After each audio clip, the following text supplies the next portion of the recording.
Vegetarian. At 4 years of age, little Tyke was a mature African lioness, and she weighed 352 pounds. Every year, she became more gentle. We had practically given up the hope of creating in little Tyke a taste for meat. We advertised the fact that we were willing to pay $1,000 in cash to any person who could come up with a formula including meat that little Tyke would eat, but nothing worked.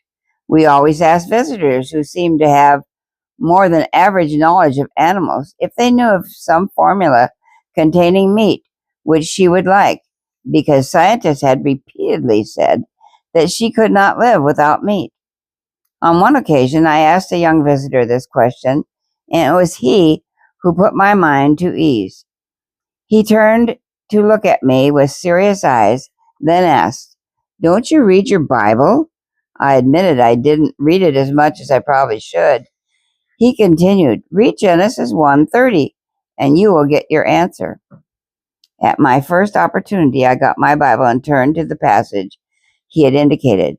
To my astonishment, I read these words, "And to every beast of the earth, and to every fowl of the air, and to everything that creepeth upon the earth, wherein there is life, I have given every green herb for meat," and it was so.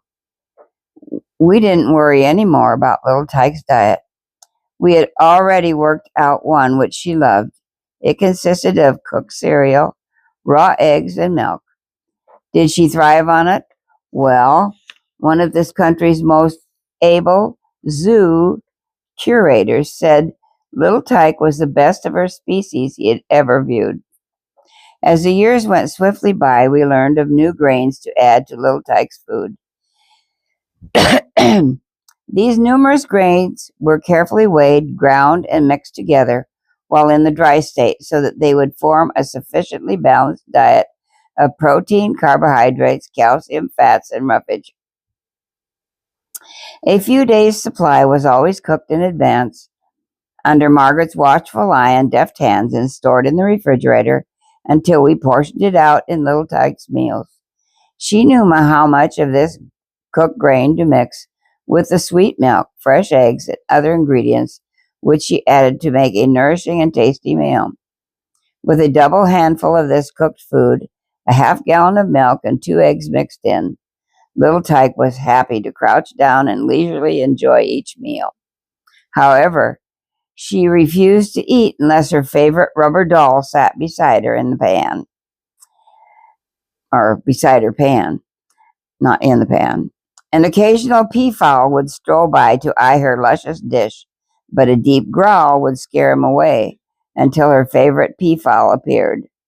Then Imp the cat would steal silently up to complete the strange group, and they settled down to dine.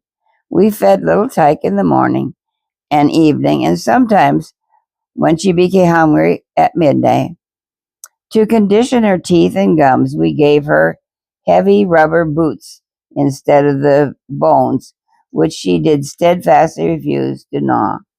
One boot would last a strange vegetarian from 3 weeks to a month. To start her gnawing on a new one, we always sprinkled it with sweet-smelling perfume.